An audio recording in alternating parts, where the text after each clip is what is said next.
ಉತ್ಸಾಹದಿಂದ ಬಂದು ಓಟ್ ಹಾಕ್ತಾ ಇದ್ದೀರಾ ಸರ್ ನೀವು? ನಾನು KCA ಮೆಂಬರು. ನಾನು ಚಿಕ್ಕ ಹುಡುಗ ಇದ್ದಾಗ ನಮ್ಮ ನಾಗರಾಜ್ ಅವರು ನನಗೆ ಮೆಂಬರ್ಶಿಪ್ ಕೊಟ್ಟರು. ಬರೀ 2,700 ರೂಪಾಯಿಗೆ ಚೆಕ್ ಕೊಟ್ಟರು. ಅವ್ರ ಮಗ ನಾನಿಬ್ರು ಜೊತೆಲಿ ಓದ್ತಿದ್ದು. ಜೊತೆಗೆ ಬೇರೆ ಎಲ್ಲ ಟೀಮ್ ಫ್ರೆಂಡ್ಸು ಗೊತ್ತು ನನಗೆ. ಬ್ರಿಜೇಶ್ ಇರ್ಬೋದು, ಅನಿಲ್ ಕುಂಬ್ಳೆ ಇರ್ಬೋದು, ಪ್ರಸನ್ನ ಇರ್ಬೋದು, ಎಲ್ಲರೂ ಕೂಡ ನನಗೆಲ್ಲ ಪರಿಚಯ. ಸೊ ನನಗೇನು ಬೇಕು ಸೆಲೆಕ್ಟ್ ಮಾಡಿ ಮಿಕ್ಸ್ ಮಾಡಿ ನನಗೇನಿತ್ತು ಓಟನ್ನು ಹಾಕ್ತೀನಿ. Cricket lover. ಸೊ ಮುಂದಕ್ಕೆ ಕರ್ನಾಟಕ ರಾಜ್ಯದಲ್ಲಿ ಬೆಂಗಳೂರಲ್ಲಿ ಏನು ಅನಾಹುತ ಆಗಿದೆ ಅದೆಲ್ಲ ತಪ್ಪಿಸಿ ಮುಂದಕ್ಕೆ ಈ KCಯಲ್ಲಿ ಸ್ಟೇಡಿಯಂ ನಡೆದು ನಮ್ಮ ಬೆಂಗಳೂರಿನ ಗೌರವನ ಉಳಿಸೋ ರೀತಿಯಲ್ಲಿ ನಾವು ಮಾಡ್ತೀವಿ. ಬಟ್ ವಿತ್ ಸರಿಯಾದ ರೀತಿಯಲ್ಲಿ ಕಾನೂನು ಚೌಕಟ್ಟಿನಲ್ಲಿ ಸ್ವಲ್ಪ ಈ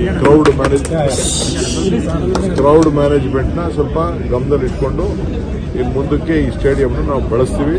ಇದ್ರ ಜೊತೆಗೆ ಆಲ್ಟರ್ನೇಟಿವ್ ಸ್ಟೇಡಿಯಂ ಕೂಡ ದೊಡ್ಡ ಸ್ಟೇಡಿಯಂನ ಮಾಡ್ತೀವಿ. ಸರ್, ಲಾಸ್ಟ್ ಇಯರ್ ಆದಂತ ಏನಿದೆ ಅವಾಂತರ ಇದಾದ್ಮೇಲೆ ಒಂದಷ್ಟು ಬೆಳವಣಿಗೆಗಳಾಗಿದೆ. ಇಲ್ಲಿಂದ IPL ಬೇರೆ ಕಡೆಗೆ ಶಿಫ್ಟ್ ಆಗಬೇಕು ಅನ್ನೋದೆಲ್ಲವೂ ಇದೆ. ಮುಂದಕ್ಕೆ ನಾವು ಯಾವ IPL ಶಿಫ್ಟ್ ಆಗ್ಬಿಡಲ್ಲ, ಇಲ್ಲೇ ನಡೆಸಿಸ್ತೀವಿ. ಇದು ಕರ್ನಾಟಕ ರಾಜ್ಯದ ಬೆಂಗಳೂರಿನ ಗೌರವ. ಇದನ್ನ ನಾವು T20 ವರ್ಲ್ಡ್ ಕಪ್ ಮಹಿಳಾ ವರ್ಲ್ಡ್ ಕಪ್ ಸರ್ ಅದು ಆಯ್ತು. ಏನೇನಿದೆ ಅದಕ್ಕೆಲ್ಲ ಮುಂದಕ್ಕೆ ಅವಕಾಶ ಕೊಡ್ತೀವಿ.